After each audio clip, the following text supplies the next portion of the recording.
Hey, what's up everybody? Video 44 coming at you another video. Very thankful that I didn't have to wait at all today to get processed in the room. The guy was very kind to me and got me in here as soon as I got out the Uber. So, I'm very thankful for that. And it was a situation this time where the agreement is that I'd pay $10 upon arriving. So he didn't have to ask for that. I made sure that was in there. So he didn't have to say, hey, you're going to give me the 10. You know what I mean? Like, I want the reputation of being a stand-up dude. They've always been stand-up to me here, with the exception of that one guy that gave me some trouble, which I've only seen once since. So it's been cool, man. I encourage everybody, if you're in the NoHo area, this is a place that's the cheapest, and they've done right by me many times. I've been here now 15 something times. Smooth sailing. So that's what I want to say. NoHo Hotel, good stuff. Yeah, man, everything's smooth. I got out of that room. I was running a little late, but luckily enough, I was able to, again, having good rapport with the people that are there at that place as well. They know I'm not trying to stay in the room extra day or nothing like that. I was just running maybe 15 minutes late, so I didn't even hear any static about that. Lovely Destiny took care of me as always. And so I'm just having a very smooth day, even though this is the hottest day of the year. I didn't have to deal with the weather too much at all, other than to take my stuff to the car and to get out the car and load it. That was it, unloading it. So this has been a very good day. I prayed a lot so that things will work out, because I know today's going to be 97 degrees. And as I tell you guys, I really try to avoid the heat these days. Plus, when your body's used to being in air-conditioned temperature, even regular temperature is going to have you sweating. So that's kind of what's going on. Even his car that had AC on, still making me sweat in there. So all is good, man. I just wanted to check in with everybody and just be just consistent with my content and tell people that things are working out as they should. And I'm praying that things work out for you as well. And then I'm also praying for everybody who's going through anything that's just unreasonable, which we know is going on in the world. So I'm not here to brag about my good fortune. Circumstances are as they are. I still don't have an address of my own, but throughout the course of the last 11 months, the Lord has taken care of me. My family obviously is taking care of me. And still going to continue to do my part in taking care of my mental health. And when it's time for me to pick up the pieces on my circumstance and get back to work, I trust that the Lord will make sure that I am ready to do that. So that's really my intention, is to just continue to work on my mental health, take care of what I'm supposed to be responsible for, continue to do the things that make me better, which is creative things, channel all the stuff that I'm doing here. And so, of course, you're not going to see as much Laker content, because quite honestly, we're in the off season, and I'm not at all interested in just making up content just to be talking. That's not really what I do. I don't clout chase.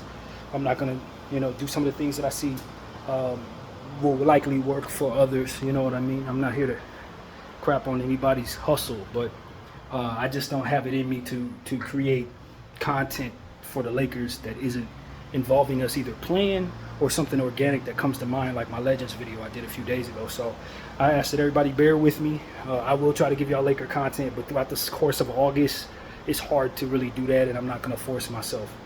If something comes up, I'll talk. If not, I'm not going to clickbait y'all. So bear with me. When the season starts, I'm going to hit y'all with something. That I'm going to talk about, preseason and all that other stuff. I'm not going anywhere as far as my Laker interest. That doesn't go away. As long as I'm breathing, I'm thinking about doing content for the Lakers. That's pretty much it. If I would have had the gall to make a channel when I was 9 years old, I'd have been talking about the Lakers at 9 years old. So I'm not going to stop. But nothing to talk about right now. So that just ain't going to be the content. I'll probably be doing more therapy sessions than anything else. So yeah, man, that's all I wanted to say. Just appreciate everything that's worked out in my own favor. But I am urgently asking that we all be considerate of others who don't have things going well for them. I'm definitely not included in that, even though my circumstances kind of are a little difficult. But I'm talking about people in other countries who are going through some tough stuff, and in our own states. Here, Gavin Newsom, the governor, just signed an executive order to more or less take down a bunch of homeless encampments across the state, which is absolutely devastating for people who really genuinely don't have anywhere to go, who don't have family taking care of them like mine is able to help me at this time. They don't have that, so they're out on the street already, and now you're making it illegal for them to do what exactly? Be out on the street? They're already out there. So it's kind of wicked of his regime to vilify those who can't do for themselves. And the solution is not to put them in prison, but to create opportunities to house them. Because if you're going to override the prisons with non-violent criminals who are only basically guilty of being homeless and mentally ill, then what you're likely going to have to do is what? Kick out violent criminals so that you can create space for them, or create more prisons? Why don't you just build more shelters and build more affordable housing programs and buildings that can shelter these people, give them the mental health help that will be necessary for their specific needs, and then hopefully they can become independent to help themselves. So that seems like a much better solution than just running people down into prisons and jails and putting them in situations where they have a harder time making it as is, now that they're going to be felons for basically living. You know, that's literally what it is. They're illegal because they're not contributing to the tax-paying system of this country, which is not fair to people who really can't contribute for whatever their reasons are. So that's something I wanted to say, man. I'm very disappointed in the governor, but I'm not surprised. Vilifying homeless people, vilifying people for not being able to hold their own weight is the American way, because it's a capitalistic society and money is king. And you know, with the things that we're seeing our federal government do, and our House of Representatives, Congress do, bringing in war criminals and applauding them 60 times or whatever the heck the number is, standing ovation 60 times for a guy who's committing genocide. It just shows you how far lost we are in regards to what we will accept in the name of money and in the name of circumstances that are ultimately unjust, but maybe work within the margins of the numbers. So I don't believe in lesser evils, as I've told you guys about.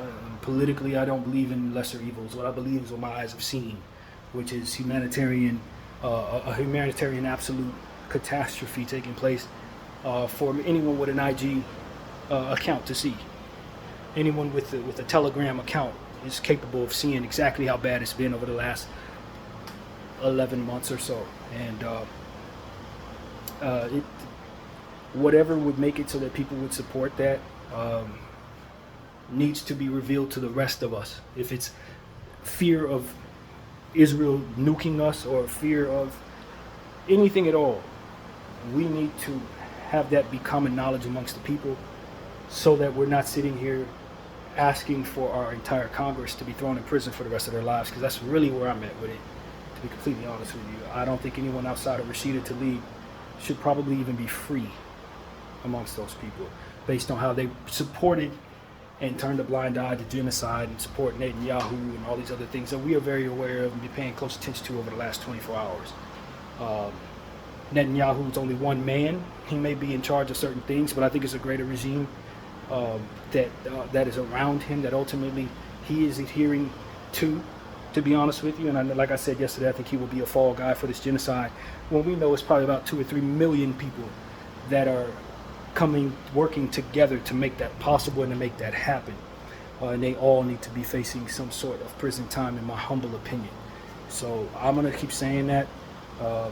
I'm not saying that because I'm listening to anybody else say that. I'm saying that because I can put 2 and 2 together. When someone kills 3 people, you put them in jail for life, or you give them the death penalty. Well, these people have killed thousands. The number, from what I understand, is 250,000. I'm guessing it's double that, to be dead honest with you. I'm guessing it's double that. So that's what I'm telling you, man. But just this morning, I saw more people dying. Just this morning, the genocide continues. And so the need for us to speak against it and do something about it continues as well. And I think that's what my purpose is in this era of my life, is to use my voice to not only speak about the Lakers and my favorite team, but also about the things that I see in this life that are no good. And this genocide, man, is no good. It's no good for you, it's no good for me, and it's definitely no good for the people it's pointed at, man. And just because it hasn't hit my doorstep does not mean I have to sit back and wait till it does to be outraged by it. Also, I want to say this. I also pay homage to those who spoke up for my ancestors and for the people that came before me, who were my skin color in this country, who didn't have people standing up for them in enough spaces. They had those historically great individuals outside of our community and within our community fighting tooth and nail, losing their lives in certain situations unjustly, to see to it that I would be able to stand in this room and it be legal for me to have a freedom, legal for me to vote, legal for me to not have my head kicked in by the police just for what have you, you know what I mean? Legal for me to drink out of the same water fountain as you know what I mean? People who stood on their soapbox and didn't wait for that injustice come knocking on their door. I'm paying forward what has been given to me when I speak the way that I do, and that's what I want people to understand. Some of it has to do with my character as a person. Some of it just has to do with how appreciative I am for those who did it for me, literally. And so that's why I stand before you guys saying, yo, the Palestinian people, all Arab people deserve to live, deserve to be free, do not deserve to have their rights taken from them because of their religion or because of their skin color or because of whatever the case may be. That their lives matter just as much as mine, that they should not have to lose 3 and 4 of them for one of me or one of you. I don't believe in that. I don't like that math. If I had all the power in the world, I wouldn't let that continue or any of that. I think their lives matter just as much as mine. Their kids matter to the mothers just as much as I matter to my mom. And all these different things should be understood across the board, both in how we function as a society and in our individual homes as we live our lives with confidence, knowing that it's okay that no one's better than us. We don't lose anything for parity. We don't lose anything for saying that person matters just as much as me in the grand scheme of things. We don't lose nothing for saying, let that person who's more qualified have a job. Don't take that from them for any reason other than the fact they don't deserve it. You know what I mean? These type of things in parity matter. And while we start from different planes, so to speak, we start from different levels. So finding which way to find us equal may mean that you have to spot me a few miles as opposed to you and I starting on the same spot when we race.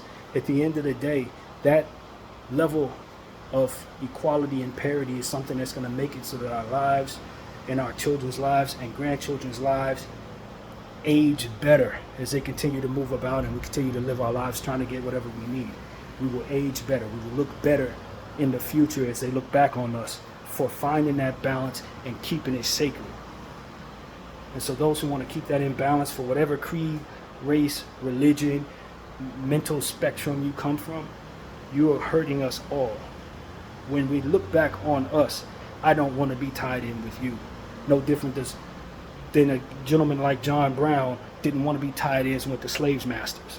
Do you understand what I'm saying? When I look back on who was white back in the 1800s, I don't only think of the people who were enslaving my people. I also thought of the people like abolitionists, John Brown and others, who gave their whole lives to see that people like me were able to be free today. And it matters, especially when it comes from somebody that is of fair skin. It matters when it comes from somebody who's American and benefits from a lot of which is imbalanced in this world. Meant to keep people like me down so that people like them can be up. When they step down from the pedestal they on and speak out, it makes a massive difference. And so that's why I try to use my voice from within my position, because even though I'm not a white person, I'm also in understanding myself to be in a position of privilege in comparison to a Palestinian person in Gaza. So if I'm using my voice while being comfortable in this room to help them, who knows what their voices will be able to do once they're in a space of safety. It might come back around. Maybe they save my great-great-grandson and will remember that I, here, was speaking up for the betterment of their lives tomorrow and today. So that's what's important, man. Not be so short-sighted, not just think that everything's going to stay the way it is, especially when it's riddled in improper math and imbalance and bad energy and violence. If those things are what keep us going, then we have to understand there's a natural reaction to that to shut us down. And I just wish America believed that as a whole. But I'll tell you this, there are a lot of good people out there who are speaking up for what's going on in Palestine and Sudan, in the Congo, and all the different places that we may be aware of, many of which we have yet to become aware of, where people are not given opportunities to stand in their own skin and be considered equal amongst other men and women and children.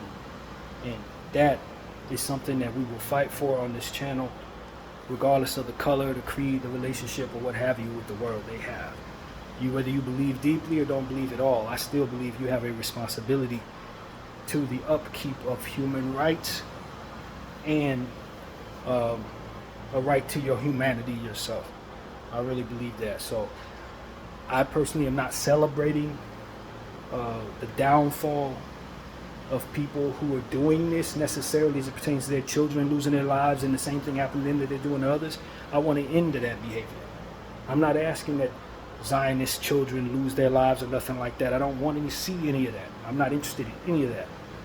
And I see that is something that some people are celebrating out of sheer hatred for what has happened to the Palestinian people. I respect that not everybody was raised to not have rage in response to injustice. I respect that. But at the end of the day, I know what breeds the monstrous evil that's coming against the Palestinian people. And it comes from indifference, it comes from self-exhaustion, and it comes from a celebration of violence and a normalization of violence toward people. And that's what we can't continue in our various perspectives as we fight this. We can't then turn into the monster that's coming at those people. So that's what it is I want to say, man. I think people deserve to be equal. Your life don't mean more than mine. Mine don't mean more than yours. Whether you got a lot of money or don't have a lot of money, or you contribute so much to society as of yet, or don't. Because even that is an imbalanced scale when you look at what could be possible in the future. A poor man can become rich. A rich man can lose everything. A child without education can get that education and turn into a surgeon. A surgeon can turn into a drunk and end up on the street. You can't possibly tell me that you know what a person's going to be, least of all a child, when they're been depraved of so much that would make it so that they could turn into what they're supposed to. If you give them what they're supposed to have, then they at least have an opportunity to prove you wrong when you stand before me and say they're all going to turn out to be terrorists, they're all going to turn out to be gangsters, they're all going to turn out to be whatever it is that you don't appreciate. And so that's what I got to say. It's very easy to take everything from a people and then look at their people and say they're not going to turn into nothing. Yeah, because you got assured of that. That's what they've done to the Palestinian people in occupied Palestine/Israel. That's what they did to my ancestors. Made sure we weren't educated and then proceed to hold us accountable for being quote unquote ignorant. It's very easy to rig the game and then point at the people who are losing and smile and laugh and hold them accountable for not winning when you've actually made sure that they have not able to. They're not able to, rather. So that's my point of view, man. Enough of that. Enough of that. The lies that have been told about the Palestinian people, the lies that have been told about black people and about many people of color around the world, I look to debunk all of that with my living proof here on this channel. Just like John Brown is a person I can always harken back to and say that was a white man who didn't want to see me in chains in a time when it was perfectly fine for me to be in that. I'm telling you that I'm a black person that doesn't want to see Palestinians suffer. Even though in my country, it seems like that's something we're supposed to get behind from a political standpoint. I refuse. And I don't care how many politicians don't agree. I would have sat right next to Ms. Tlaib, unlike the rest of them cowards who refuse to. So that's what I have to say, man. It's okay to stand alone. It's okay to be her. She's going to be looked back and aged better than everybody in that room. She's going to be the only person that stood on the right side of history in that room. Just like a guy like John Brown was probably the only person standing for the right side of history back then during the slavery days. It's okay to stand alone. It's okay to be Ms. Tlaib. Because when they're all going off of a cliff, you're safe on the other side of that, being heralded as the only person who wasn't stupid enough to do what they did. So don't let people fool you into thinking that they're doing the right thing just because they're compromised and everybody around them is just ass. You'd rather be her in the grand scheme of things. Never think otherwise. So that's what I gotta say, man. Shout out to her. And mind you, it was her birthday when that happened. God works in mysterious ways. I guarantee you that. BDL 44. And I thank you all for watching. I'm out.